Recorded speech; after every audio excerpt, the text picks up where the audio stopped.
I never believed in the supernatural. Ghost stories were for kids and bored old ladies, but nothing else explains what happened to me that night.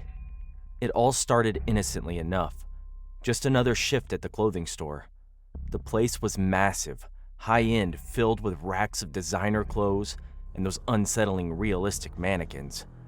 It wasn't open to customers at night, so I had the store to myself, save for the silent figures watching me from every corner. At first, I didn't mind. I mean, how bad could it be? No one to bother me, a good playlist to keep me company. But after a few weeks, things started to get weird. Little things at first. A mannequin would be facing the wrong way or standing where I knew I hadn't left it. I blamed it on exhaustion. I mean, who really gets enough sleep on a night shift, right? But then, there was that night. The night I can't forget. I was dusting off a display when I caught a flicker of movement in the mirror. A blur just at the edge of my vision. My heart skipped, but I tried to shake it off. "It's just your imagination, Eva," I told myself. "You're tired, that's all." But I knew something was off. As I walked past the rows of mannequins, I could feel them watching me, their glassy eyes fixed on me no matter where I moved. The air felt heavier, like something was waiting. I brushed it off and finished my work. As I was about to leave, I heard it. The sound of plastic scraping against the floor. Faint but unmistakable. I froze, my eyes darting around. The mannequins were all in place, just as I had left them. Except one. One was closer to the door, its hand reaching out like it wanted to grab something. Or someone. I took a deep breath, forcing myself to laugh it off. "Okay, this is getting ridiculous," I muttered under my breath. But as soon as I turned to leave, I heard it again. Louder this time. A soft, desperate scraping noise. I whipped around and there, in the dim light, I swore I saw a mannequin twitch just slightly. I tried to ignore it, but by the time I reached the door, my heart was pounding in my chest. Just before I stepped outside, I glanced back. All of them, every single mannequin, had shifted.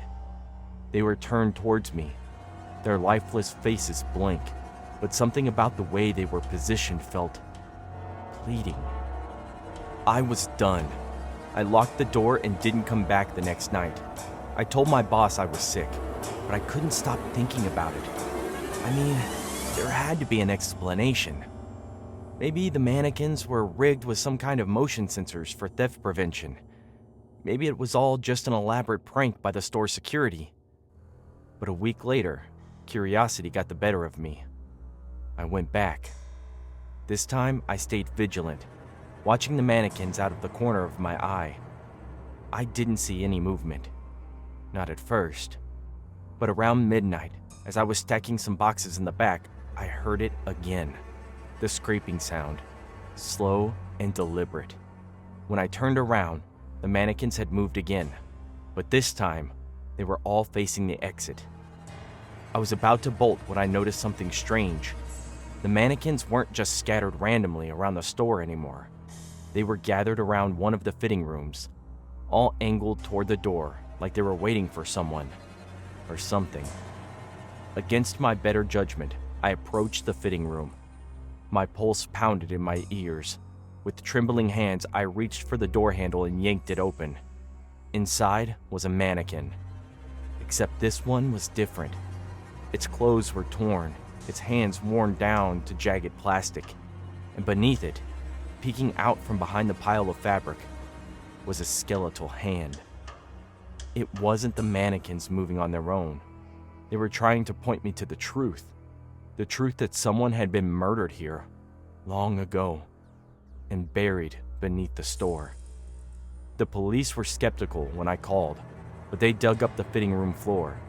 Sure enough, there were human remains hidden beneath the tiles. A missing woman from a cold case that had gone unsolved for years. I quit the store after that. I never went back, not even to collect my things. I wasn't sure what had haunted me more. The fact that all the mannequins had been trying to help, or the fact that they had been watching me, waiting, all along.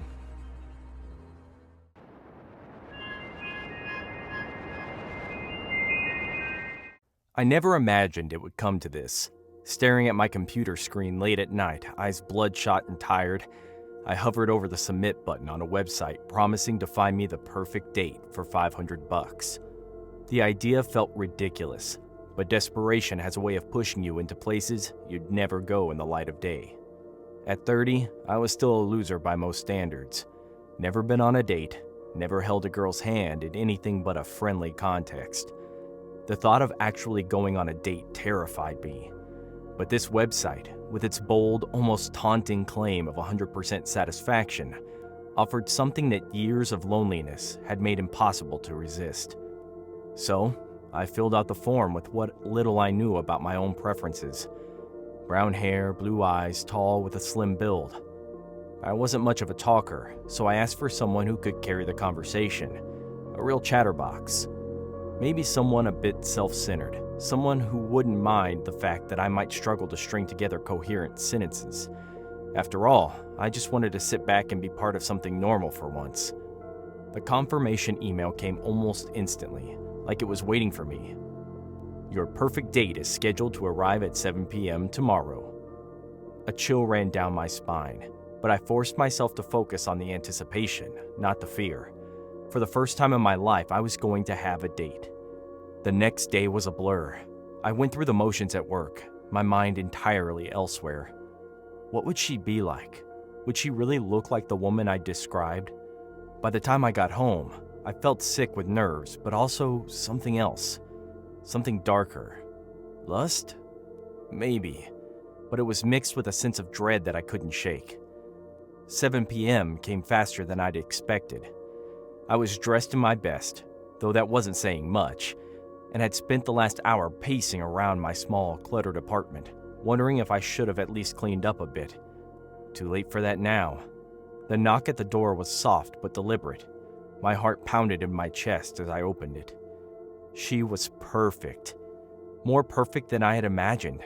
Her brown hair fell in soft waves over her shoulders, her blue eyes sparkled with a mischievous glint, and she was tall, taller than me, even in the flats she wore. Her slim figure was wrapped in a simple yet elegant dress that accentuated every curve. "Hi," she said, her voice melodic. She smiled, but something about it seemed off, too perfect maybe.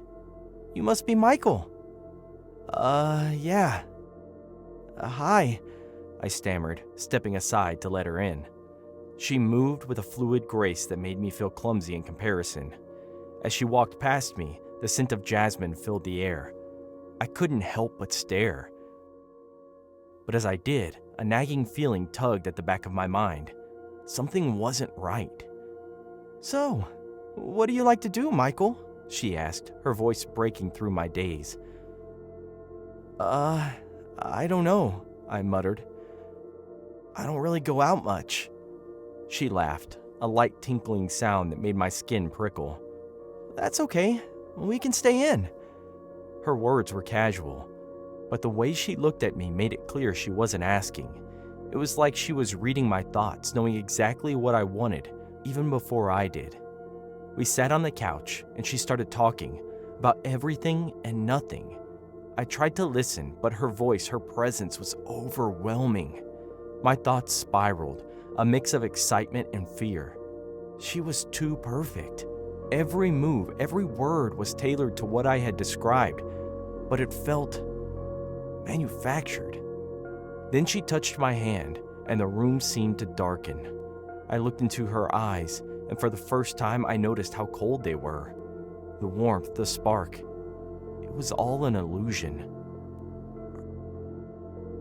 "Are you okay?"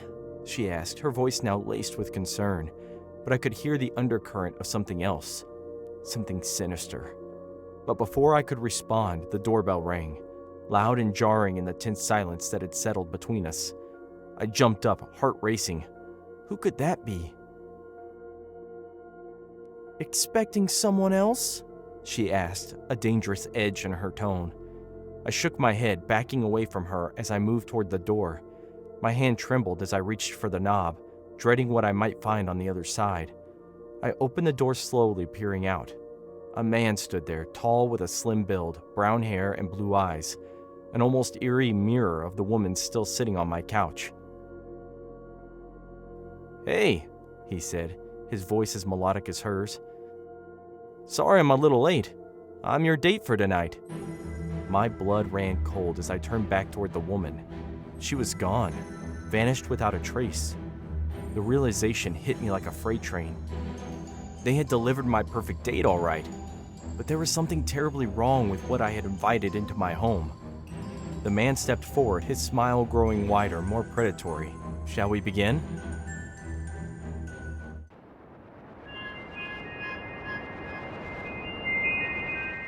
The first body was found by old Mrs. Callahan, who was out walking her dog by the lake early one morning. I remember her voice shaking on the phone as she told me about the blood and the eyes. No eyes. I'll never forget that. It's not something you'd expect to hear on a quiet Tuesday morning in a town where the biggest excitement is the annual chili cook-off. By the time we found the second body, I knew we were in over our heads. A jogger had stumbled upon it, dumped unceremoniously behind the abandoned sawmill on the outskirts of town. Same story. Eyes gouged out, signs of a struggle, and that unmistakable aura of fear lingering in the air. Our small police station, ill-equipped for handling anything beyond the occasional DUI, was suddenly thrust into a nightmare we couldn't wake up from. "Chief, I've never seen anything like this," Officer Daniels muttered as we examined the second crime scene. He was a good cop, but young, barely out of the academy. His hands trembled as he held the flashlight. "None of us have, Daniels. Stay focused," I replied, though I wasn't sure if I was telling him or myself. The media got wind of it almost immediately. Reporters swarmed the town like vultures, and the townsfolk weren't far behind. Panic spread faster than we could contain it. I spent more time calming hysterical citizens than doing any real investigating. And then, the third body turned up, and everything changed. The third victim wasn't just another missing person. It was Sarah, the pastor's daughter, a girl everyone knew and adored. She had been missing for just a week, her disappearance raising concern but not alarm, until now. Finding her like that, her lifeless body propped up against the old church doors as if placed there deliberately, hit everyone hard.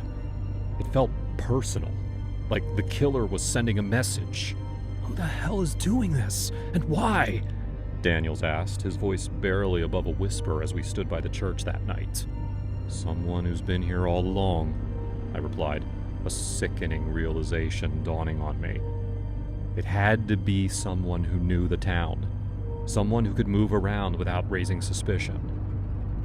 I spent sleepless nights poring over old case files, trying to find any connection between the victims, any clue we might have missed. The town was small enough that everyone knew everyone, but in some ways that made it harder.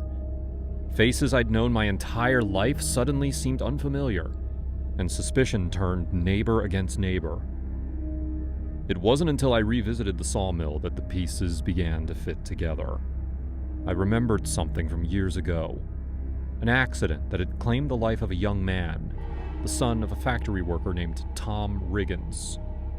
Tom had blamed the town for his son's death, convinced that they'd covered up the faulty equipment to save face. He'd left town soon after, vowing revenge, but I never thought he'd actually come back. I returned to the station, my heart pounding. "Daniels, get the team. We're going to Riggins' old place," I ordered, my voice steady despite the turmoil inside me. When we arrived, the place was deserted, but it reeked of rot and decay. We searched every room, every corner. And then, in the basement, we found him. Tom Riggins, hunched over a makeshift altar, surrounded by newspaper clippings of the victims. He didn't resist when we arrested him. In fact, he smiled, a hollow, lifeless grin that sent shivers down my spine. "Justice," he murmured as they led him away. "Justice for my boy."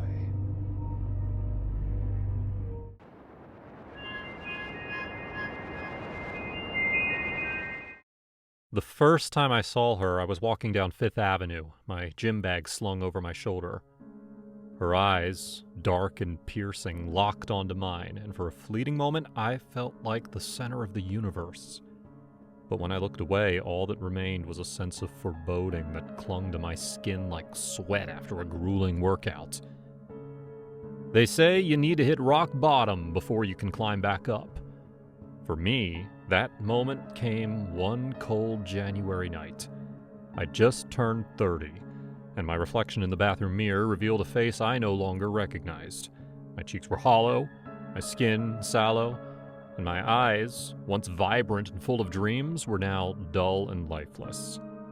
I was tired of being ugly, single, and lonely, so I decided to change. I started working out religiously, paying close attention to my diet. Protein shakes, chicken breasts, and green smoothies became my staples. I took better care of my hair and hygiene, investing in expensive grooming products and following a strict routine. I forced myself to go outside more, pushing through the anxiety that clawed at my chest. Slowly but surely, I began to see progress.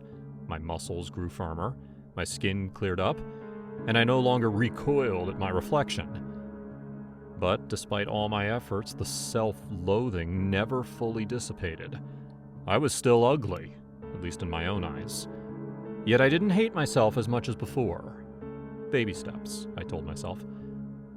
One day, after an exhausting session at the gym, I decided to treat myself to a coffee from the new cafe that had opened across the street.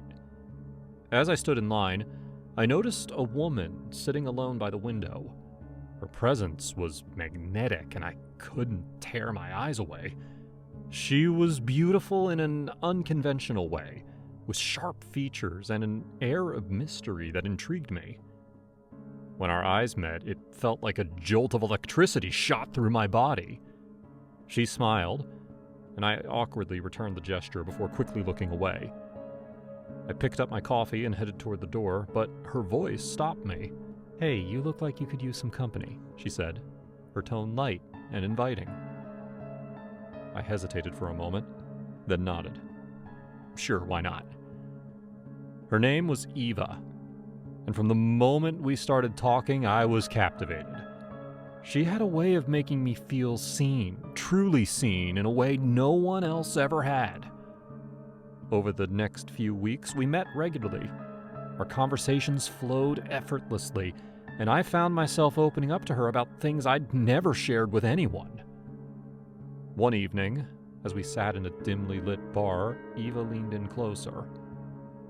"You know, there's something different about you," she said, her eyes searching mine. I chuckled nervously. "Different how?" "There's a darkness in you, but also a strength. It's like you're fighting something, and I can't help but be drawn to it."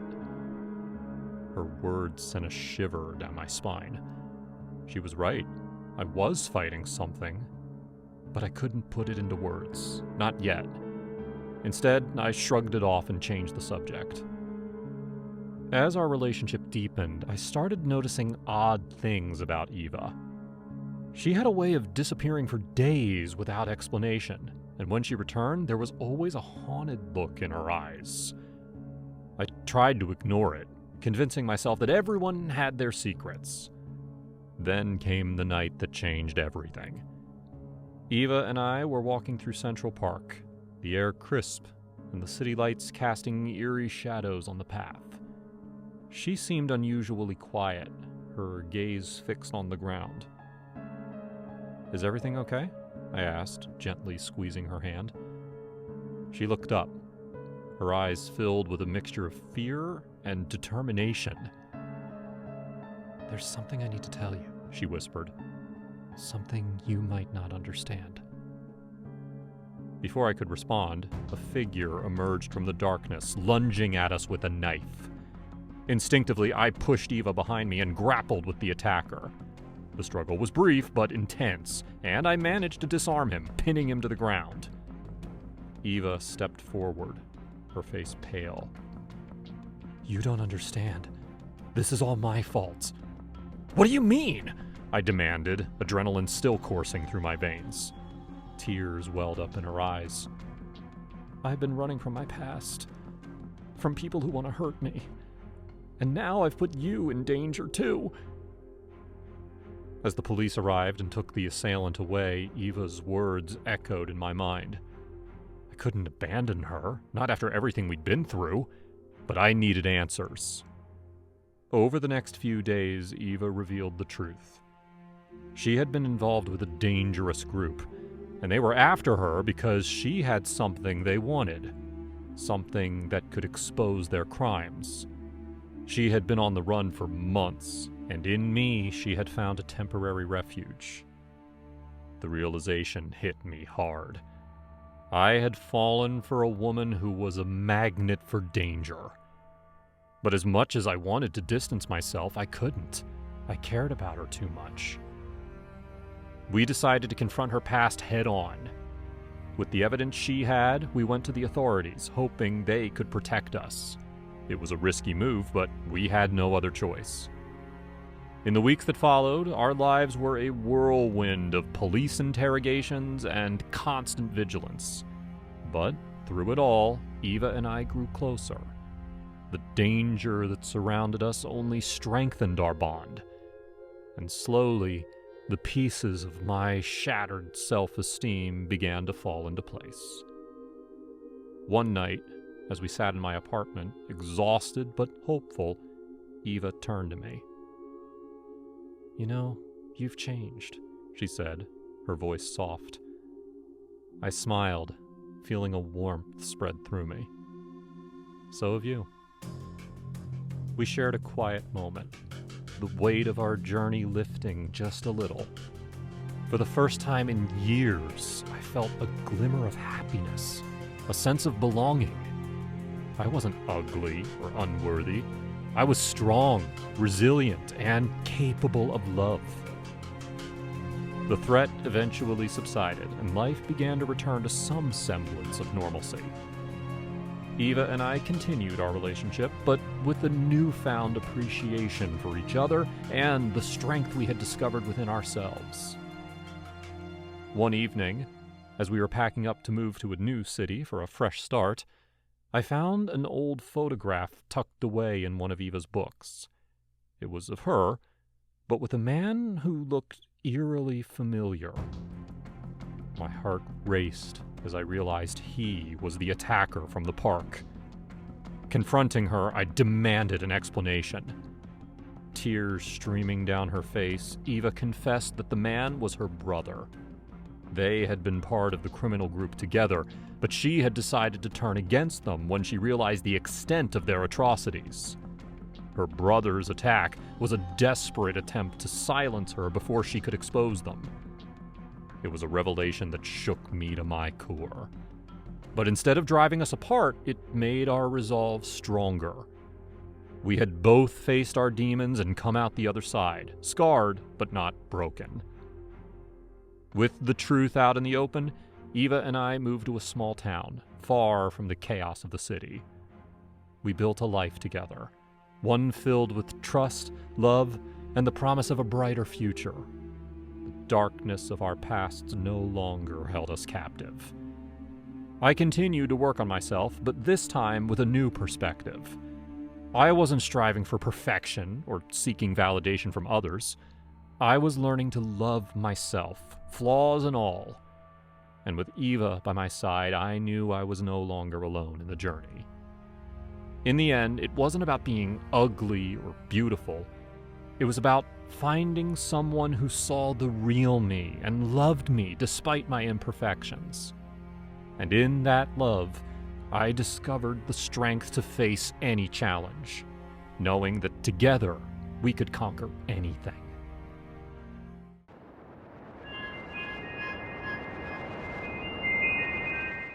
My girlfriend Tracy totally freaked out when a Costco opened in our city. Before, she'd have to drive all the way to Vegas to shop at Costco. and now there was one less than 15 minutes away. She acted like this was the greatest news in the world. Thankfully, she preferred to shop without me.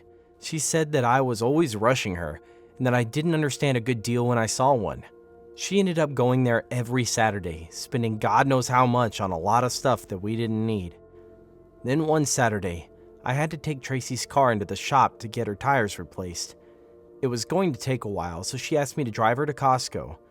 She had a whole list of stuff to buy. Obviously, I'd rather just wait at the mechanics and read one of their magazines, but I wanted to do the polite thing, so I agreed to go with her. When we got there, she literally told me to browse by myself and stay out of her way. I didn't argue.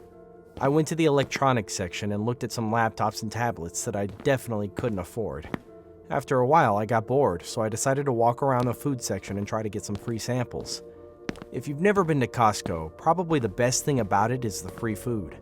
Ladies stand at these little desks passing out tiny cups of samples. That day they had mini waffles, berry ice cream, salmon crackers, and a couple other things that seemed pretty delicious. The first one I went to was giving out ice cream. I smiled at the lady behind the table and asked if I could have some. I said please, of course. The worker was an older woman with deep wrinkles across her face. She looked at me and smiled. "Sorry," she said. "We're all out." Obviously, that was a lie, because she still had at least a dozen cups in front of her. I thought it would be rude to argue, so I turned around and left. I passed by some other customers eating the ice cream, and I felt kind of angry that the lady had refused to give me a sample for no reason at all. Did she have something against me? I ended up getting a couple of other samples, but was starting to get a little bored. I hoped that Tracy would be done soon. I rounded the corner into the frozen food section when I saw an old woman who was leaning over her shopping cart and struggling to breathe. Her face was red and sweat oozed down her face. I ran to her. "Excuse me," I said. Are you okay?" "Can't breathe," she said. She lost her grip on her shopping cart and fell to the ground. I looked all around me to see if anyone was nearby. "Help!" I shouted. "Someone's having a heart attack!" No one came down the aisle, so I dug out my phone and called 911. I waited by the woman's side, but I could tell that she wasn't going to make it. Her breathing was getting weaker and weaker. I tried to tell her that she was going to be okay, but by that point, she was gone. I stood up and ran to find someone, but when I left the aisle, I could see a bunch of other customers gasping for breath and collapsing onto the ground. It wasn't just the one woman. It was everyone in the store. I ran to another woman who toppled onto the floor as soon as I could get to her. A little free sample cup rolled out of her hand. In the distance, 2 more customers fell over too. I had no idea what was going on, but I knew that Tracy and I had to get out of there. Something was killing everyone inside. Was it a chemical attack? Something in the air? I had to find Tracy. I shouted her name, but I couldn't see her anywhere. By then, literally all the other customers were lying dead on the ground. The only movement came from all the workers, who were scrambling around and checking on the fallen customers. That's when I saw the old woman who refused to give me ice cream. She was still standing at her table looking at all the bodies on the floor, and she was cackling madly. She'd done this. She'd poisoned everyone with her free ice cream. Just then, someone grabbed me from behind. I spun around and saw Tracy. She was terrified, but otherwise okay. "We have to get out of here now," she said. I couldn't agree more. She grabbed my arm and together we raced through the store.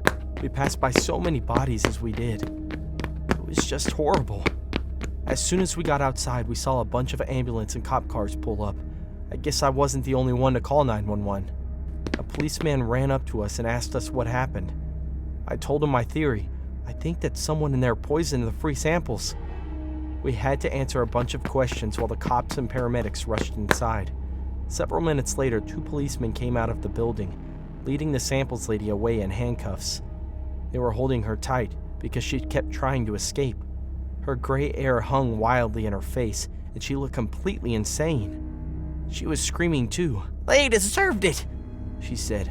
"I hate them all. I spend every day giving out free food, and no one ever shows me any manners. They're all scum. They deserve to die." Tracy was still standing next to me at the time. She gasped. "Oh my God, I asked her for a sample and she refused because I said please." "Me too," I told her. We watched the police take the woman away. As they shoved her into the police car, she screamed the loudest, angriest scream I'd ever heard. It was like she was cursing the world. I was numb at what I had just seen, but at the same time, I was relieved. My girlfriend and I were both saved from a horrible death just because we were the only ones in the store who tried to be polite.